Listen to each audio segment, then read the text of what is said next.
Assalamualaikum warahmatullahi wabarakatuh. Puji syukur kita panjatkan atas kehadiran Tuhan Yang Maha Esa, Allah Subhanahu wa Ta'ala, karena berkat limpah rahmat dan karunia-Nya kita masih dapat berkumpul di ruang guru dalam keadaan sehat dan insya Allah diberkahi oleh Allah Subhanahu wa Ta'ala. Yang terhormat Kepala SMA Negeri 1 Sumbawa, Ibu Dr. Anda Hajaria Lestari MM. Yang kami hormati Bapak Ibu Wakil Kepala SMA Negeri 1 Sumbawa, Bapak Ibu Guru dan staf TU SMA Negeri 1 Sumbawa. Baiklah, di sini saya sebagai pembawa acara dalam kegiatan paparan aksi nyata CGP Angkatan 8 Kabupaten Banjarmasin SMA Negeri 1 Sumbawa, yang mana CGP tersebut yaitu Bapak Firman Junainsah SPD MSI dengan mapel matematika. Baiklah, untuk membuka acara kita pada siang hari ini ada baiknya kita melafazkan lafaz basmalah. Bismillahirrahmanirrahim. Selanjutnya yaitu kata sambutan dari Kepala SMA Negeri 1 Sumbawa kepada Ibu Dr. Anda Hajaria Lestari MM, disilahkan. Assalamualaikum warahmatullahi wabarakatuh. Selamat pagi dan salam sejahtera bagi kita semua. Yang kami hormati Bapak Ibu Wakil Kepala Sekolah, Bapak Ibu Guru, Bapak Ibu Pak Firman sebagai calon guru penggerak yang akan memaparkan aksi nyata, ya, Pak Firman sebagai calon guru penggerak. Mohon kesediaan Bapak Ibu semua. Pada hari ini Pak Firman akan menyampaikan atau menularkan kebiasaan atau praktek baik kepada guru lain, di mana materi ini sudah didapatkan oleh Pak Firman melalui diklat calon guru penggerak. Nah, dengan adanya kegiatan ini diharapkan akan terbangun budaya positif di sekolah kita nantinya. Dengan adanya pemimbasan atau berbagi praktek baik ini diharapkan akan menjadi motivasi ataupun wawasan bagi teman sejawat, ya Bapak Ibu. Dan mudah-mudahan Bapak Ibu yang belum menjadi calon guru penggerak saat ini akan termotivasi juga dengan adanya pemimbasan yang dilakukan oleh Pak Firman. Nah, salah satu aksi nyata ini adalah budaya positif, ya Bapak Ibu. Jadi budaya positif ini nanti bisa kita tumbuh kembangkan atau kita teruskan di sekolah ini, sehingga praktek baik yang dimiliki oleh Bapak Ibu guru nantinya bisa menjadi tambahan wawasan bagi Bapak Ibu semua dan untuk kemajuan SMA negeri kita, SMA 1 Sumbawa. Dan dampaknya Bapak Ibu tentunya akan kepada peserta didik, ya. Apabila Bapak Ibu sudah memiliki kebiasaan membangun budaya positif, nah insya Allah dampaknya itu akan terbangun mulai dari peserta didik. Mungkin Pak Firman itu saja arahan dari Bapak Ibu. Tolong Bapak Ibu mengikuti kegiatan ini dengan baik. Silahkan ditanyakan kepada Pak Firman kira-kira hal-hal positif apa yang dapat dipetik dari kegiatan yang akan dilakukan. Terima kasih. Wassalamualaikum warahmatullahi wabarakatuh. Baik, terima kasih atas sambutan dan pengarahan dari Ibu Kepala SMA Negeri 1 Sumbawa. Selanjutnya yaitu paparan aksi nyata tentang budaya positif oleh calon guru penggerak Angkatan 8 kepada Bapak Firman Junainsah SPD MSI. Disilahkan Bapak.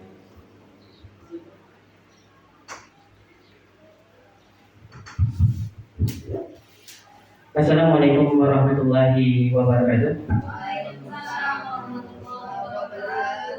Jadi Bapak Ibu sekalian, mungkin materi ini sudah Bapak Ibu terima dari kawan-kawan terdahulu, bahwa Ibu Bapak sekalian sudah mengetahui bahwa kita sudah memiliki alumni 4 orang itu guru penggerak. Mungkin ini untuk menguatkan kembali apa yang kita terima dari kawan-kawan terdahulu tentang budaya positif. Nah, ini tim kami Bapak Ibu. Sebagai pengajar praktek itu Bapak April Sarjana Pendidikan. Ini guru SMK Banjarmasin yang di Pangkalan Balai. Lalu fasilitatornya adalah Ibu Nokti Delita Sarjana Pendidikan MSI. Ini dulu adalah GP, Guru Penggerak Angkatan 3 rombongan Bu Leni dari Muara ini. Sekarang naik kelas jadi fasilitator untuk Angkatan 8 Bapak Ibu.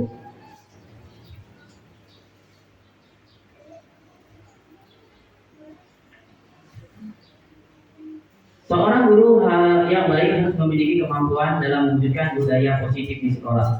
Budaya positif tersebut dapat dijalankan dengan menerapkan konsep-konsep inti seperti disiplin positif, memahami motivasi perilaku manusia yang berkaitan dengan hukuman dan penghargaan, posisi kontrol seorang guru, pembuatan keyakinan kelas, serta penerapan segitiga restitusi dalam menyelesaikan permasalahan.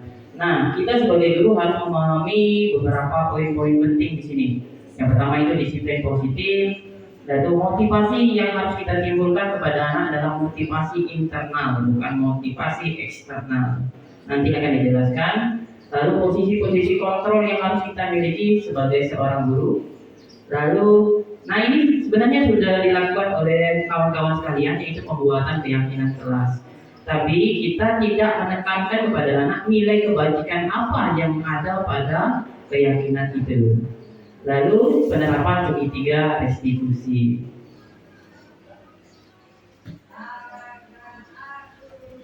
Nah, saya ingin bertanya dulu Bapak Ibu.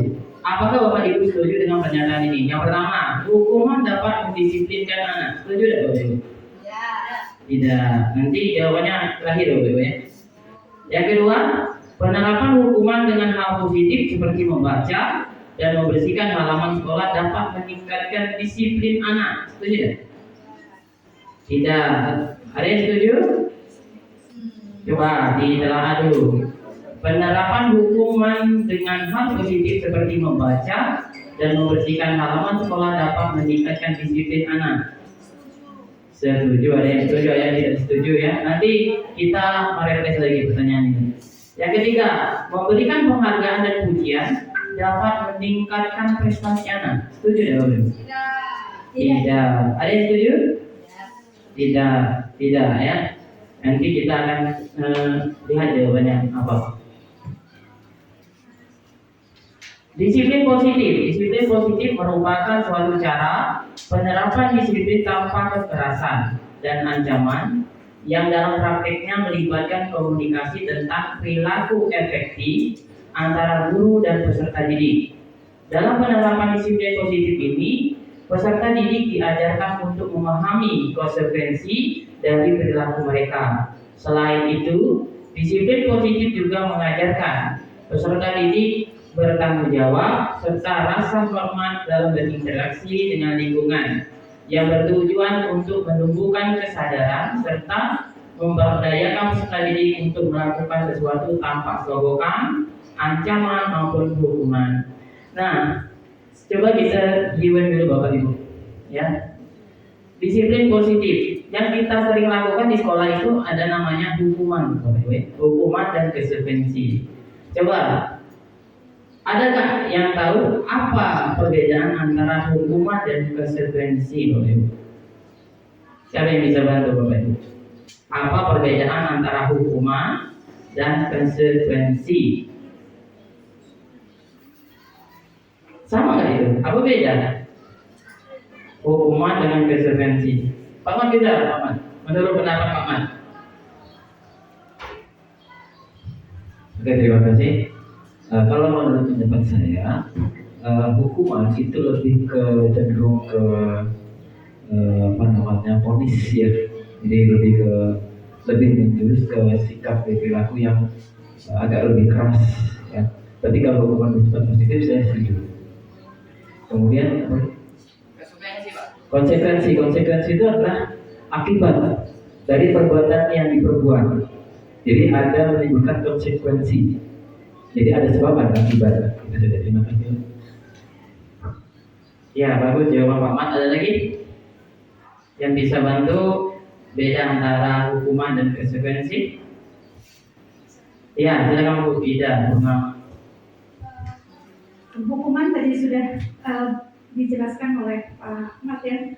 Kalau konsekuensi, kalau menurut saya itu adalah sesuatu yang diterima atau sesuatu yang sudah disepakati bersama, tapi apabila tidak dijalankan maka ada konsekuensi yang harus dilakukan. Artinya konsekuensi adalah satu bentuk bisa dikatakan kesadaran kalau saya melakukan kesalahan ini konsekuensinya begini. Artinya ada kesepakatan. Tetapi kalau hukuman itu bisa jadi satu pihak yang membuat ketentuan, pihak kedua melakukan, maka dia menerima hukuman tersebut.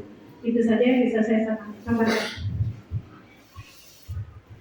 Terima kasih Bu Ida. Jawaban dari kedua guru tadi menunjukkan bahwa sekolah kita ini sekolah yang hebat ya Bapak Ibu ya. Sudah bisa membedakan antara hukuman dan konsekuensi. Jadi hukuman itu biasanya berkonotasi negatif Bapak Ibu ya. Tidak melalui kesepakatan, tahu-tahu pokoknya kau dihukum berlari lapangan. Padahal hukuman itu tidak mendidik, tidak ada sama sekali mendidiknya.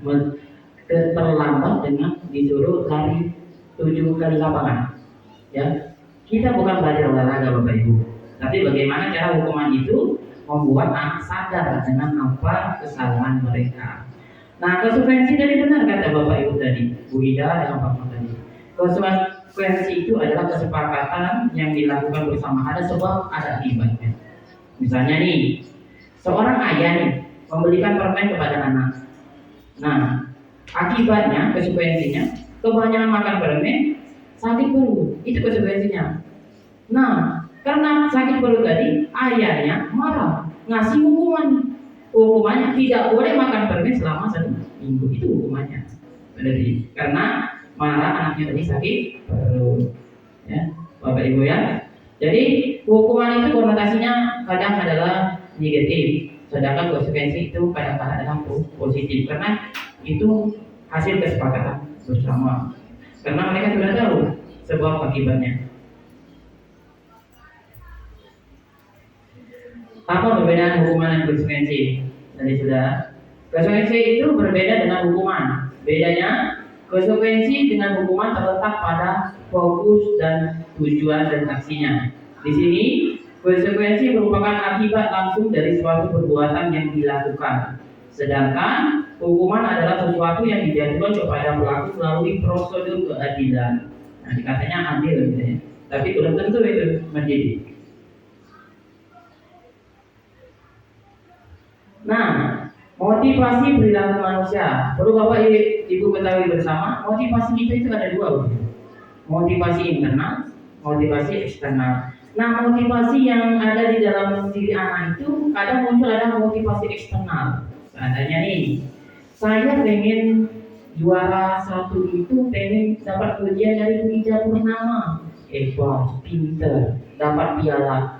Nah itu salah Bapak Ibu. Karena motivasi anak itu berasal dari eksternal, pengen dapat penghargaan, pengen dapat pujian.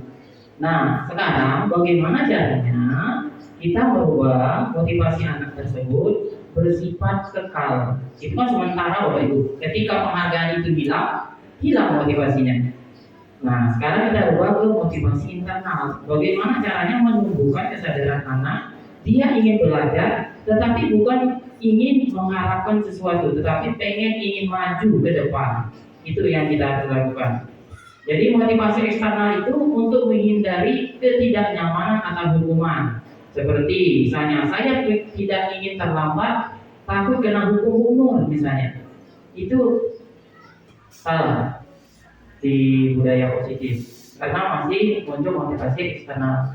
Lalu untuk mendapatkan penghargaan dan imbalan dari orang lain itu juga salah. Jadi itulah yang kita lakukan sekarang, bahwa anak itu sekarang nggak perlu kita tahu juara 1, 2, dan 3 atau seterusnya. Karena takutnya timbul motivasi eksternal tadi, bukan dari internal mereka ingin belajar karena ingin maju, tetapi ingin belajar dapat pujian dari wali kelasnya atau orang lain, itu salah, karena itu sifatnya sementara, Bapak Ibu. Posisi kontrol. Berdasarkan pada teori kontrol Dr. William Glasser, dosen berkesimpulan ada 5 posisi kontrol yang diterapkan seorang guru. Orang tua ataupun atasan dalam melakukan kontrol. Adapun kelima kontrol tersebut adalah yang pertama penghukum, pembuat rasa bersalah, teman, pemantau, dan manajer. Menurut Bapak Ibu sekalian, dari 5 posisi kontrol yang harus dimiliki guru, yang paling bagus yang mana, Bapak Ibu? Yang paling bagus menurut Bapak Ibu yang mana?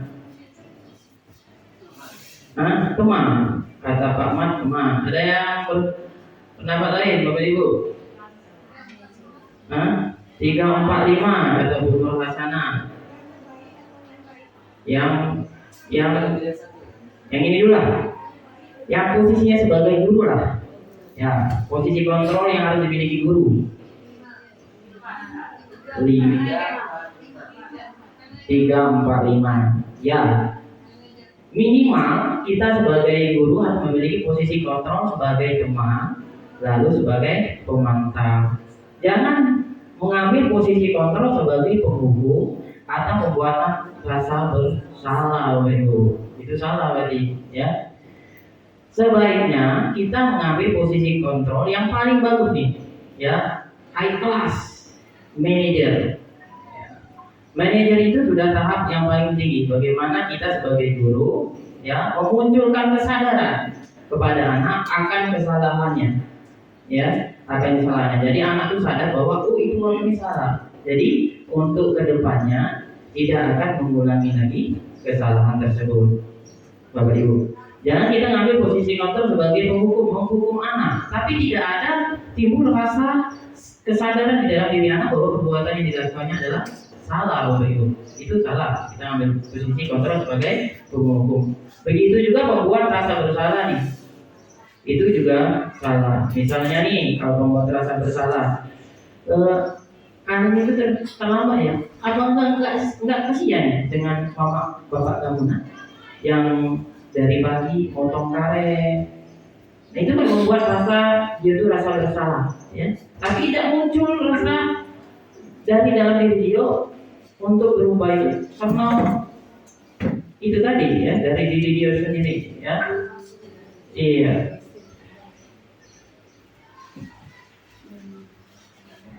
Lima kebutuhan dasar manusia yang kita perlu ketahui, Bapak Ibu. Ada 5 kebutuhan dasar manusia. Yang pertama itu adalah kebutuhan dasar atau fisiologi.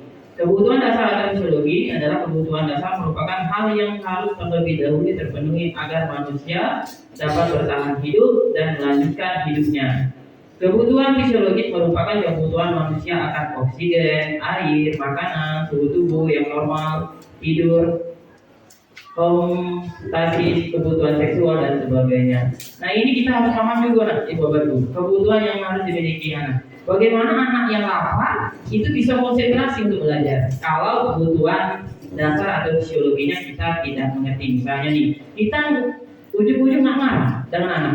Kau ini ngerti tidak? Dia baik makan tidak pagi tadi. Perutnya bunyi terus. Klik klik klik. Mana baca kita nak memulai anak itu mengerti dengan pelajaran kalau kebutuhan dasarnya tidak terpenuhi, Bapak Ibu. Lalu yang kedua adalah kebutuhan akan rasa aman. Untuk melangkah ke tingkat selanjutnya, seorang individu harus memenuhi kebutuhan pada tingkat ini. Maslow menjelaskan bahwa kebutuhan akan rasa aman ini meliputi rasa aman secara fisik maupun emosional. Kebutuhan pada tingkat ini tergantung pada usia dari individu tersebut. Contohnya, seperti anak-anak yang lagi membutuhkan pendampingan orang tua karena tingkat kewaspadaan diri anak yang masih rendah. Lalu,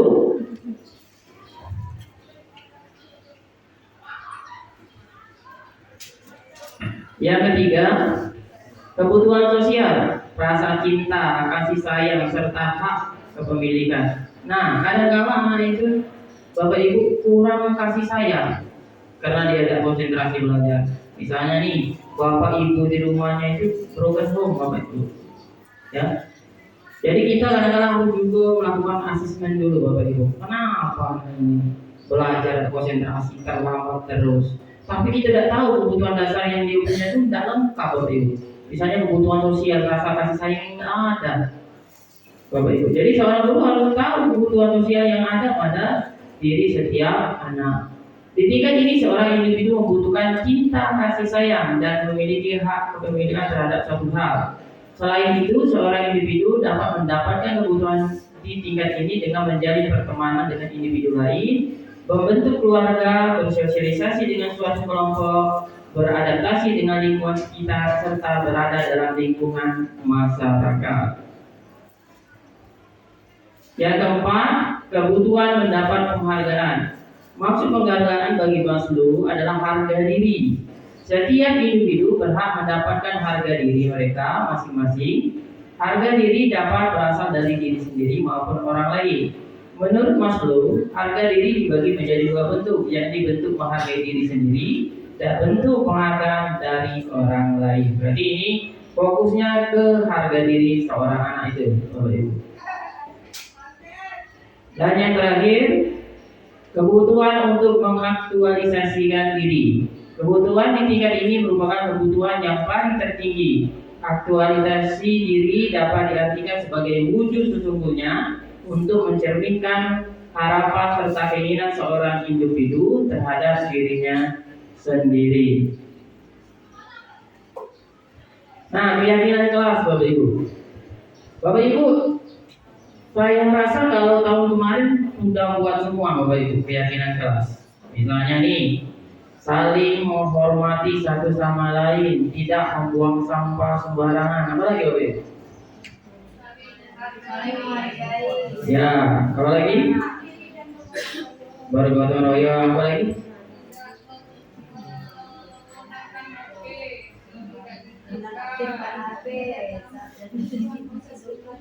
Ya, benar Bapak Ibu. Nah, apa yang Bapak Ibu sekalian sebutkan itu adalah peraturan positif. Yang kita tekankan dalam membuat keyakinan kelas itu adalah nilai-nilai kebajikan yang ada di dalam keyakinan kelas. Misalnya, harus berpakaian rapi ke sekolah. Nilai kebijakannya apa sih Bapak Ibu kira-kira? Nilai-nilai yang ada di dalam berpakaian rapi itu apa yang kita minta kepada anak? Kedisiplinan. Nah, disiplin boleh, kebersihan juga boleh. Jadi kedisiplinan itu nilai kebijakannya, ya, nilai-nilai kebijakan yang kita peroleh, ya. Nah, lalu tadi saling menghormati satu sama lain. Itu nilai kebijakan yang kita tekankan kepada anak adalah saling menghargai satu sama lain. Nah, dalam membuat keyakinan kelas, Bapak Ibu perlu diperhatikan. Nanti mungkin kan kita voting, biasanya kita voting dengan menggunakan sticky-note, ya. Jadi anak membuat apa keyakinan mereka masing-masing, lalu kita sepakati. Itu yang biasa kita lakukan biasanya dengan menggunakan sticky-note, tempel, pilih salah satu. Tapi perlu ditekankan, biasanya yang anak tulis itu belum bentuk bakunya atau kalimat-kalimat peraturan positif, masih negatif. Tapi kita harus berubah ke bentuk yang positif yang sama halnya, ya, sama. Jadi misalnya nih, tidak membuang sampah sembarangan.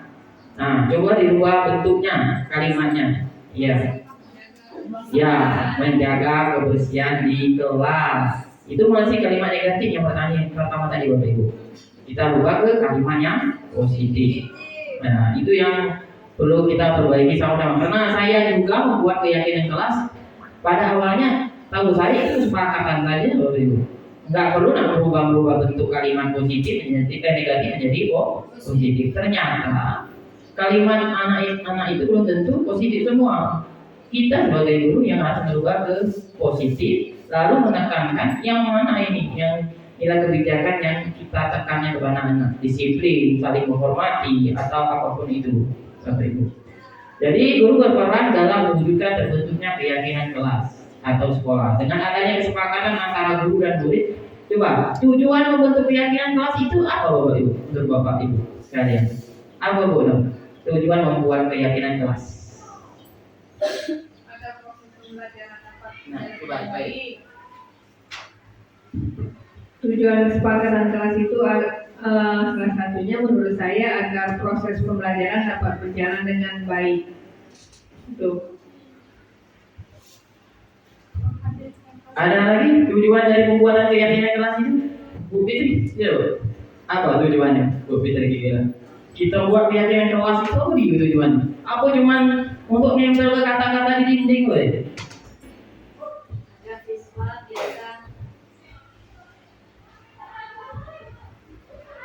Agar siswa terbiasa bersikap disiplin dan menimbulkan kenyamanan kelas.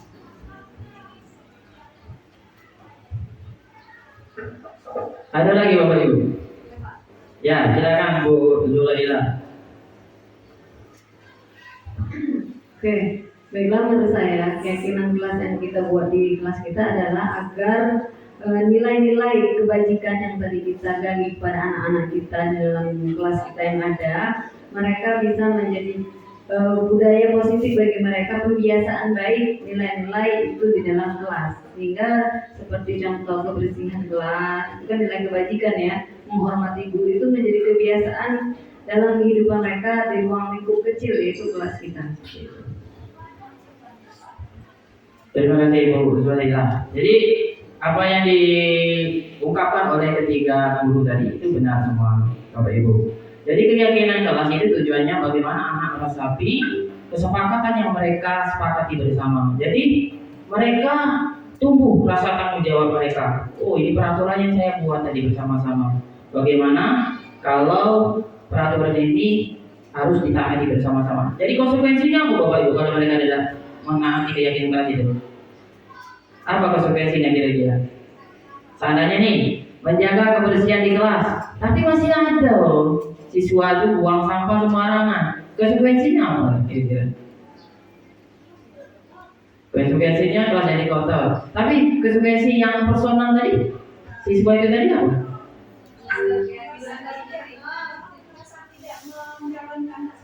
Ya, tidak melanggar kebijakan kelas. Nah itu penting Bapak Ibu. Membuat keyakinan kelas ini akan penting dalam ketika mereka melakukan tindakan salah. Nanti kita akan melakukan segitiga restitusi. Kita meyakinkan kembali keyakinan kelas yang mereka punya. Berharap setelah mereka paham dengan keyakinan kelas ini, tumbuh kesadaran, rasa tanggung jawab mereka bahwa saya akan mematuhi peraturan yang sudah disepakati. Konsekuensinya yang paling nyata adalah sanksi sosial, betul. Sanksi sosial. Jadi kawannya pasti kau ini, kita kan sudah sepakat peraturan tadi. Kau langgar. Nah, kalau dari gurunya tidak mungkin kita ngasih konsekuensi. Setelah kau itu sudah melanggar, nggak bisa ya. Jadi biarlah kawannya yang memberikan konsekuensi yang dia langgar tadi, Bapak Ibu. Nah ini kita balik ke segitiga restitusi. Nah Bapak Ibu sekalian, mungkin saya juga sebelum masuk kegiatan segitiga ini agak asing. Apa dia segitiga restitusi ini Bapak Ibu? Padahal mungkin sebagian guru itu sudah melakukan tahapan segitiga restitusi Bapak Ibu. Ya, segitiga restitusi ini penting juga untuk guru BK Pak Adi. Jadi kalau kita menghadapi permasalahan dengan anak itu, jangan ujuk-ujuk aku Rio yang kau lakukan tadi. Nah, kau kan yang lakukannya tadi langsung memvonis. Padahal kita juga menggali itu dengan anak. Ada tahapan-tahapan yang dilakukan dalam segitiga restitusi. Dilansir dari buku Evolusi Pendidikan Bersama Calon Guru Penggerak 2002 oleh Rusli dan teman-teman, restitusi itu adalah sebuah cara menanamkan disiplin positif pada murid. Adapun langkah-langkahnya adalah menstabilkan identitas, validasi tindakan yang salah, menanyakan keyakinan. Misalnya nih, ya, ada yang mencontek matematika waktu pelajaran Bu Ida Purnama misalnya, panggil dulu. Nah, tadi Ibu dapat berita dari si Anu atau si Rudi, kalau kau tadi nyontek ya, nak. Iya Bu. Nah, kira-kira tindakan yang kau lakukan tadi itu salah atau benar? Dia salah, Pak. Nah, jadi kita ini dulu kan menstabilkan identitas dia dulu. Lalu masuk ke tahapan kedua, validitas tindakan yang salah. Nah, orang itu pasti berbuat salah. Ya, tidak ada manusia yang sempurna. Tapi bagaimana caranya kita memperbaiki kesalahan yang kita lakukan. Nah, lalu masih di tahap kedua, kita bersama-sama mencari solusi. Misalnya nih, kalau tadi mencontek, kira-kira agar tidak mencontek lagi, yang mana lah? Jadi dia yang mencari solusinya. Misalnya, saya akan giat belajar Bu, atau tidak lagi begadang atau main HP di rumah lagi. Nah, berarti dia sudah paham solusinya. Baru kita tanya keyakinannya. Kemarin kan kita sudah buat kesepakatan kelas, tentang jujur, ya, jujur. Jadi kalau bisa keyakinan itu jangan kamu lakukan lagi. Nah, seperti itu Bapak Ibu ya.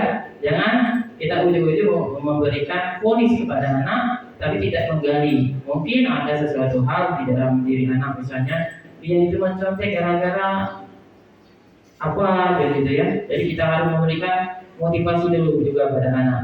Ya, jangan sampai anak itu takut menghadap kita. Nah, tahapan segitiga itu nih. Nah, kalau di CGP bentuknya seperti ini, segitiga. Ya, yang pertama adalah menstabilkan identitas, validitas tindakan yang salah, menanyakan keyakinan.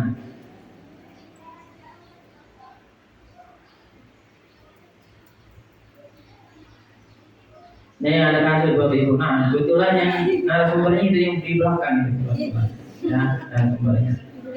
Jadi kan yang pertama, Dwingga siswa yang selalu mencontek dengan temannya setiap diadakan ulangan matematika di kelas. Sehingga saya sebagai guru perlu melakukan tindakan restitusi padanya agar kedepannya tindakan yang dilakukan tidak diulangi lagi. Gitu.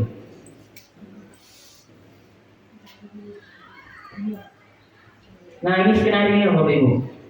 Dwingga, saya datang masuk.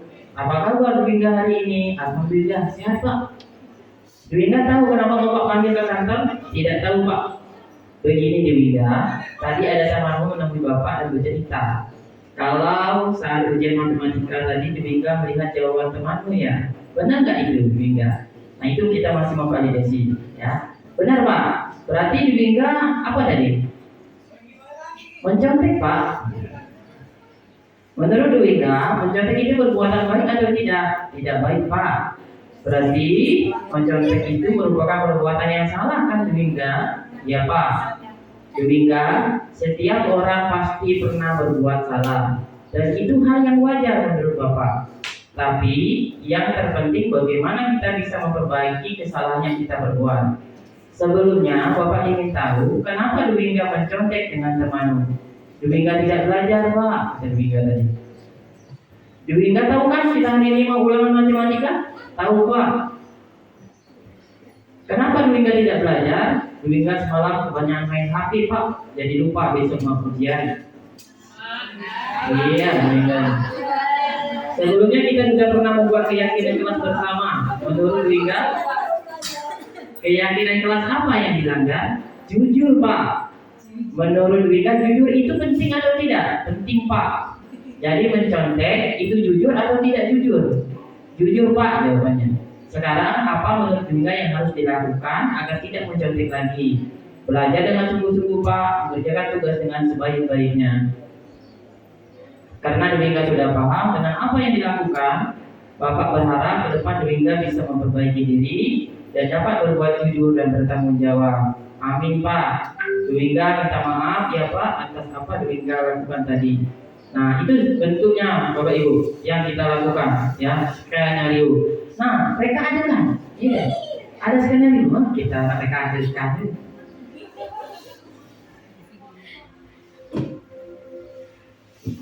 Nah ini yang tadi kan. Iya, mudah. Kita ambil yang ini Bapak Ibu. Iya. Iya, maaf kan. Jadi model.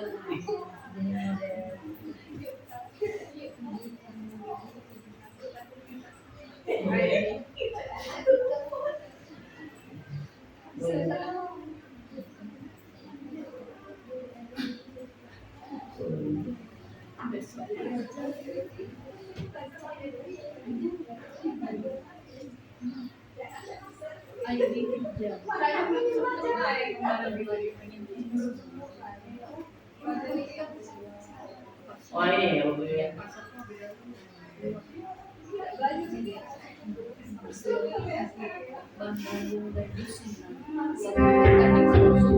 Silakan ya Chef Bayu ya.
Contoh. Lama itu.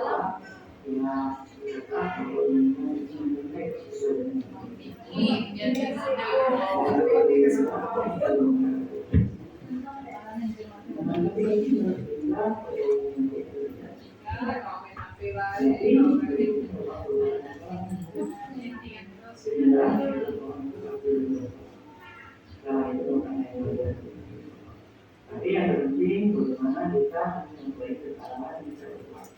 Sebelumnya, kenapa kita memulai dengan senang? Belum kita tahu kan, jadi kita ulang mengulasnya. Kenapa dia tidak mengulas? Sebelumnya kita sudah membuat kesalahan. Belum juga yang masalah yang juga.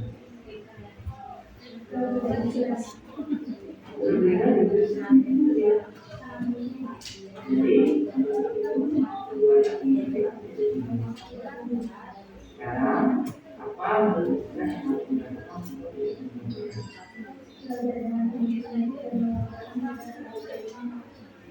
nah,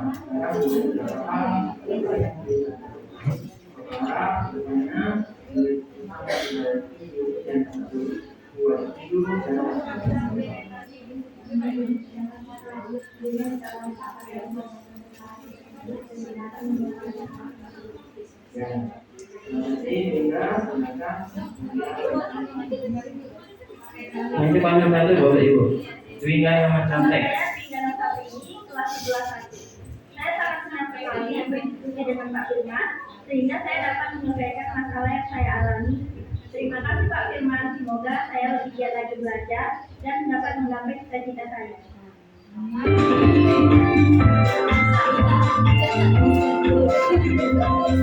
Kasus dua Bapak.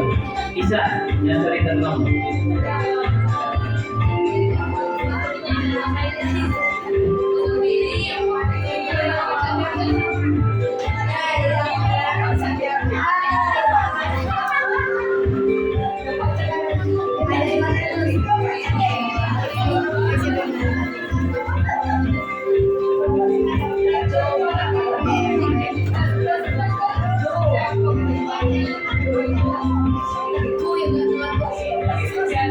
Nah, kita lihat Bapak Ibu. Insan.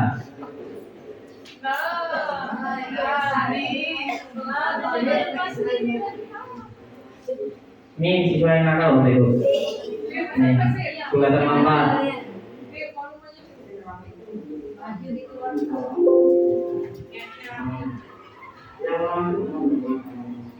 Yang penting bagaimana kita belajar dari pengalaman itu. Sekarang kita bisa berpikir. Kenapa sih kita datang ke sini? Kita kan ada kewajiban di proses ini. Kita dengan apa yang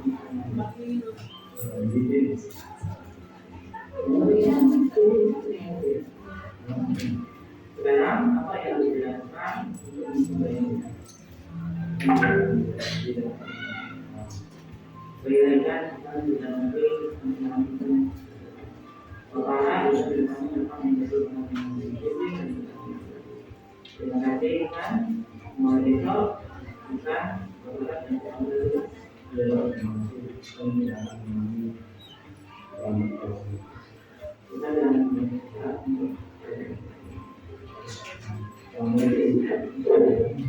namanya kurang sopan ya, kayak salaman ya. Saya sangat senang sekali diajak diskusi oleh Pak Firman untuk menemukan solusi dari kesalahan yang saya lakukan, sehingga kedepannya saya tidak akan terlambat lagi dan datang tepat waktu. Nah itu tadi Bapak Ibu ya. Ada kan skenario ya Bapak Ibu, itu tugas tadi demonstrasi kontekstual 1.4.6 ya atau apa Bapak Ibu.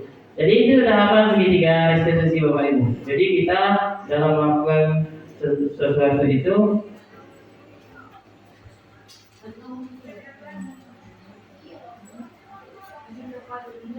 nah, coba dari sini lagi Bapak Ibu.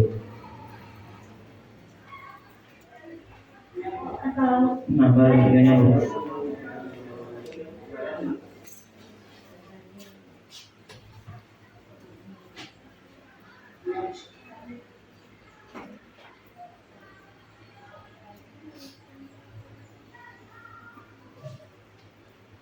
Nah, terima kasih Bapak Ibu. Jadi tadi kita sudah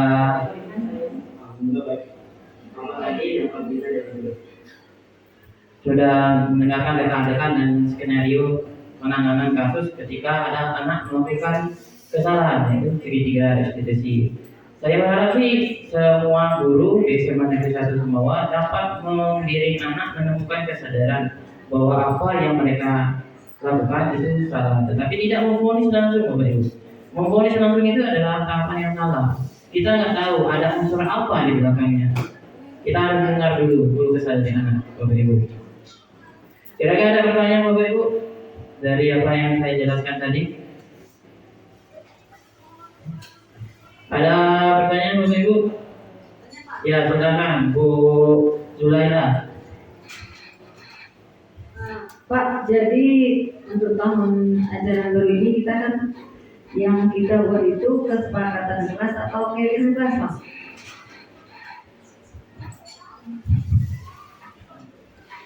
Coba, siapa yang bisa jawab dari pertanyaan Bu Zulaila? Yang kita buat itu adalah kesepakatan kelas atau keyakinan kelas, kata Bu Zulaila. Ada yang bisa jawab, Bapak Ibu? Yang kita buat itu di awal pelajaran ini, kesepakatan atau keyakinan kelas. Ya, keyakinan kelas. Ya.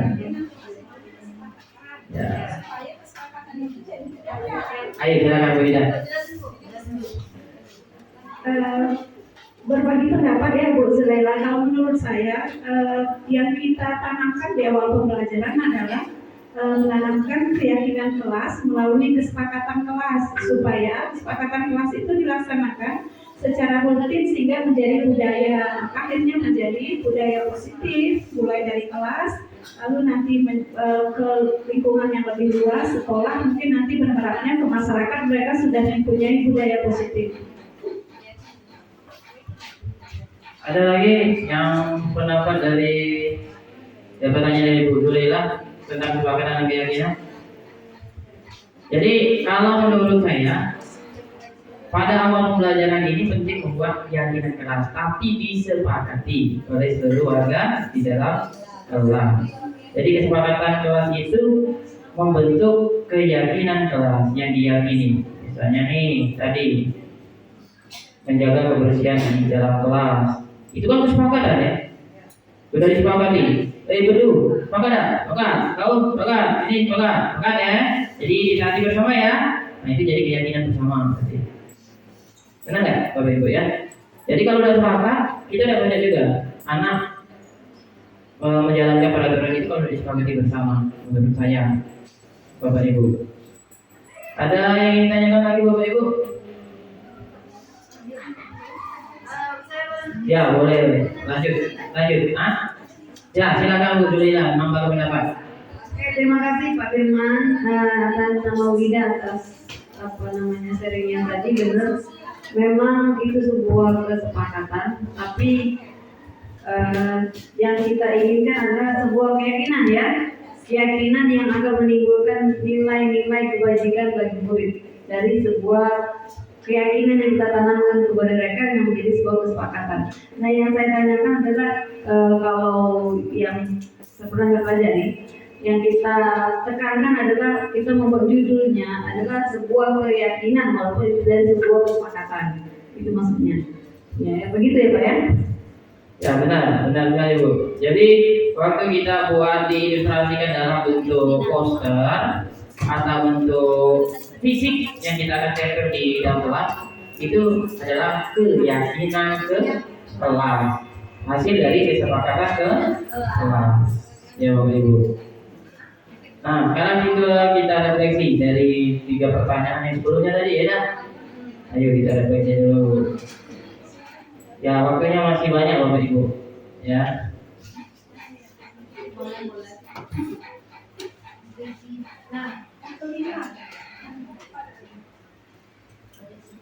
Nah, coba revisi dulu. Dari apa yang kita jelaskan tadi, ya, hukuman dapat mendisiplinkan anak. Benar nggak tadi? Kalau penjelasan kita tadi, enggak ya. Hukuman itu tidak dapat mendisiplinkan anak. Alasannya apa loh? Kira-kira? Coba dikasih alasan dari apa yang kita paparkan tadi. Kira-kira kenapa hukuman itu tidak dapat mendisiplinkan anak? Kenapa? Coba. Boleh nih, boleh. Saya boleh nih, sekarang boleh. Ayo, siapa yang bisa bersuara? Ayo, Bu Fitri lah lagi.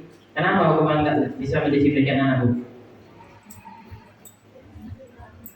Menurut saya hukuman itu belum tentu dapat mendisiplinkan anak karena kita memberikan hukuman misalkan lari di lapangan. Nah, anak hanya menjalankan perintah saja, tapi nanti setelah itu tidak ada nilai baiknya atau membuat anak itu menjadi apa gitu ya. Dan tidak ada nilai kebajikan, ya, tidak ada hasil dari apa namanya, walaupun itu adalah untuk olahraga, tapi nilai kebajikannya tidak timbul. Itu menurut saya. Jadi mungkin anak bisa saja nanti akan mengulang kembali perbuatannya itu. Terima kasih Bu Fitri jawabannya. Pak Mat, menurut perspektif Pak Mat. Oke, terima kasih. Hampir sama jawabannya dengan Ibu Fitri tadi. Hukuman itu tidak dapat belum tentu bisa mendisiplinkan anak karena di situ dia bersifat takut, tidak sadar. Kita buatkan dulu anak itu sadar bahwa konsekuensi kesalahan dia itu sifatnya seperti ini. Nah, tapi kalau hukuman itu dia masa takut dengan guru. Kalau di luar dari guru, nggak ditawar sama guru, dia ulangi lagi kesalahan itu karena takut dengan seseorang. Seperti itu.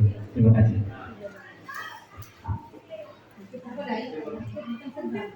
Coba kita dengar dari guru BK. Coba Bu Esti. Menurut Bu Esti, hukuman itu dapat mendisiplinkan anak tidak? Ya, pendapat. Pertanyaannya, hukuman dapat mendisiplinkan anak atau enggak? Menurut Bu Esti. Menurut Ibu lah.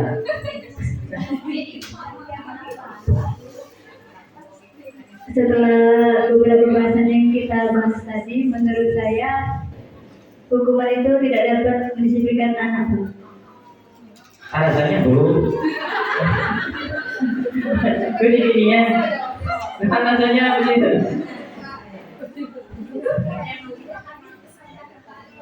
Ya coba, menurut perspektif kita, kan beda nih. Karena kan hukuman itu timbulnya dari kita yang memberikan Pak, bukan kesadaran anak itu sendiri. Jadi hukuman itu kita buat dan efeknya juga bisa sampai ke psikologisnya. Misalnya kita suruh Bapak jelaskan tadi, suruh lari lapangan gitu kan, itu kan tidak ada efeknya bagi diri dia gitu. Ya, ya pintar juga ya. Berarti benar Bapak Ibu sekalian tadi bertiga, itu hukuman tidak dapat mendisiplinkan anak Bapak Ibu. Hukuman itu konotasinya negatif Bapak Ibu. Hukuman itu sifatnya eksternal ya, motivasi eksternal. Anak itu melakukan sesuatu karena takut dihukum. Misalnya datang terlambat, ya supaya tidak terlambat dia datang cepat-cepat, tapi takut dihukum itu motivasinya. Salah Bapak Ibu itu, ya. Tapi kalau dia datang cepat-cepat untuk belajar supaya dapat ilmu, nah itu good ya Bapak Ibu ya. Nah itu yang perlu kita ubah motivasinya. Jadi hukuman itu tidak dapat mendisiplinkan anak. Apalagi kalau kita sebagai guru memberi hukuman yang salah pada anak yang tidak mendidik bagi anak. Misalnya nih, ini kalau sekolah itu tidak, ya. Kalau datang terlambat, suruh bersih WC, kok itu sampai bersih. Ya. Sekolah kita tidak, sekolah kita, ya tidak sekolah kita, ya. Kalau terlambat itu tidak ada hubungannya bersih WC, Bapak Ibu. Jadi timbul kesadaran apa lah gitu, bersih membersih, enggak ada, Bapak Ibu, ya. Jadi coba cari hukuman yang kira-kira menumbuhkan rasa kesadaran agar tidak terlambat, bukan memberi vonis untuk membersihkan WC supaya bersih. Itu ada tugas penjaga sekolah, Ibu. Ya, karena itu tugasnya belajar. Itu kalau sekolah kita tidak, sekolah kita ini nggak paham sebenarnya, nggak paham benar-benar paham, Bapak Ibu. Ya. Nah, kalau ada lagi, misalnya nggak mengerjakan PR, Bapak Ibu, diberi tugas tulis tidak mengerjakan PR sebanyak 100 kali. Nah itu udah hukuman Bapak Ibu. Jujuran aja nih Bapak Ibu ya. Ya. Saya tidak akan mengulanginya lagi. Saya tidak akan mengulanginya lagi. Itu nggak ada buat, tapi kalau disuruh kau salin lagi ya, ulang itu tugas tadi sebanyak 2 kali. Itu masih ada ya dapat impact. Tapi kalau cuma tulisan saya tidak akan mengulangi lagi, saya tidak akan mengulangi, di dalam hatinya itu menulis saya tidak akan mengulangi lagi. Ya ada efek di dalam hati mereka untuk berubah, Bapak Ibu, ya. Ya kalau sekolah kita tidak, kalau sekolah kita ini bagus, sekolah kita ini, ya. Iya. Kali itu kan belum dapat Bapak ini. Semenjak Bapak dapat ini, Bapak akan berubah. Iya. Sebelum itu kan Bapak belum dapat nih. Ya dapat berubah. Sebagai manusia itu kan sudah tahu resolusi tadi. Manusia itu selalu berbuat salah, tidak sempurna. Tapi bagaimana memperbaiki kesalahan? Kan sudah dapat tadi. Ya berubah. Ya. Mana yang nuruti gawe yang lama? Itu namanya mundur teratur. Nah, jadi ya kalau salah kita ngaku salah. Memang kita dulu salah. Bapak dulu lebih kejam dari dulu, mau Bapak Ibu. Dulu saya ngajar itu benar-benar agak keras dengan anak. Misalnya ini, kalau yang salah tahu nih. Kalau udah ngajar buku PR dulu, waduh, hukuman fisik loh, buku pakai. Ada fisik kena debuk. Nah itu salah Bu ya. Saya menyadari itu kesalahan benar-benar. Karena itu impactnya adalah membuat anak lebih takut, tidak ada rasa kesadaran akan kesalahannya. Tapi itu kan kita harus fair ya. Fair itu salah ya. Nah itu tidak perlu kita lakukan di zaman sekarang. Kan zaman sekarang terus berkembang Bapak Ibu ya. Hal yang salah itu tidak perlu diteruskan ya. Tapi bagaimana cara kita memperbaiki kesalahan itu? Misalnya nih, sudah ada ketemu materi baru di segitiga restitusi, ya kita lakukan segitiga restitusi, ya. walaupun tidak sempurna kan. Ya, ini kan tadi itu mereka adegan, ya, mereka adegan. Kenapa dipilih dua orang itu? Karena pengen bagaimana menunjukkan contoh yang bagus. Kalau ngambil contoh yang benar-benar, Bapak Ibu, misalnya nih ambil siswa yang benar-benar bermasalah, nanti keadaannya salah, Bapak Ibu. Nanti saya tunjukkan ke Bapak Ibu juga nanti salah, ya Bapak Ibu ya.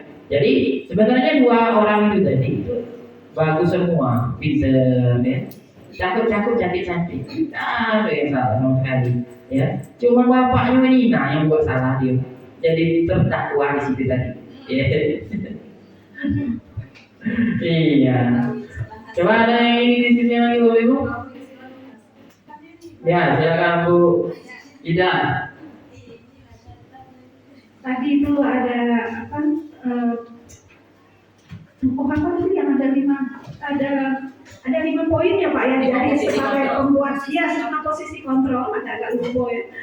5 posisi kontrol itu kan tadi ada sebagai teman, lalu yang posisi dia sebagai teman, lalu sebagai pengawas ya Pak ya.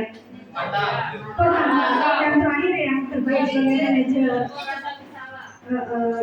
Yang dua itu sebagai pembuat rasa bersalah sama sebagai penghukum gitu kan, diupayakan untuk ditinggalkan. Yang saya tanya, kalau tadi sudah proses sampai segitiga restitusi, apakah posisi guru sebagai kontrol itu masih posisi kontrol itu apakah masih diterapkan supaya tujuan daripada kesadaran internalnya hadir itu berhasil? Terima kasih. Ada yang bisa jawab Ibu pertanyaan dari Ibu Ida? Apakah perlu dijalankan 5 posisi kontrol itu? Ya? Masih perlu dijalankan? Ya. Ada yang bisa jawab? Iya. Ayo Bu Julia. Ini press graduate baru ini sudah. Iya. Ini CGP angkatan 7 ini. Ayo press graduate ini. Ya, kalau menurut saya, Bu Ida penting Bu Ida. 5 posisi kontrol ini adalah mengingatkan bagaimana kita memposisikan kita sebagai guru. Sebenarnya kita tidak membuat posisi kontrol sebagai penghukum, membuat rasa bersalah. Tapi kalau ketiga poin terakhir itu masih bisa teman, pemantau atau manajer. Tapi kalau bisa sih kita itu menjadi headmaster ya, manajer ya. Manajer itu adalah orang yang dapat mengayomi anak. Bagaimana kita itu menganggap mereka itu bukan terdakwa, tetapi bagaimana kita menganggap dia itu adalah posisi manusia.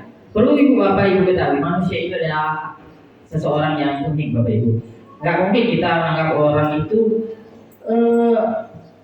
kuat terus ya, atau punya kelebihan terus ya. Saya ini juga sama Bapak Ibu, punya kelebihan, punya kekurangan Bapak Ibu. Tapi kita nggak tahu, misalnya nih Vicky, akan bertanya pemirsa Vicky ya. Vicky itu kita selalu melihat kelemahannya, tapi kita nggak lihat kelebihannya di mana.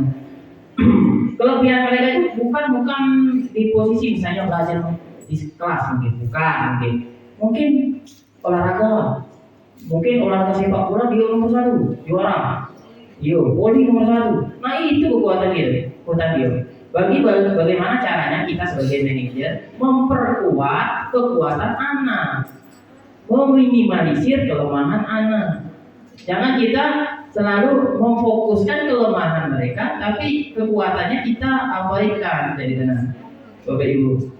Jadi yang perlu ditekankan sekarang, bagaimana kita menggiring anak mereka itu agar dapat bertanggung jawab atas semua yang mereka lakukan. Timbul kesadaran, kalau dia mempunyai kelemahan itu kita bagaimana meminimalisir kelemahannya. Kalau dia mempunyai kelebihan, bagaimana kita memperkuat kelebihannya.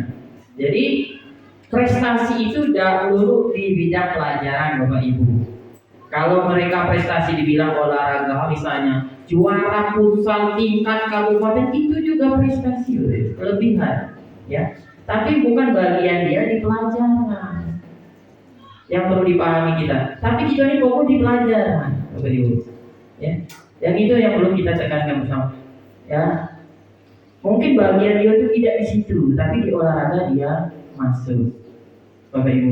Jadi kita ini, saya harap ke depan itu punya rasa dua sisi pojok ya, dua sudut pandang yang berbeda. Jangan kita ngambil suatu sudut pandang, oh dia ini jelek pulang, tiap pelajaran ngantuk pulang, tidak kerja PR. Jangan Bapak Ibu. Manusia itu kan adalah manusia yang berkembang Bapak Ibu. Ya, seiringnya zaman dia berkembang Bapak Ibu. Ya, kita nggak tahu lagi.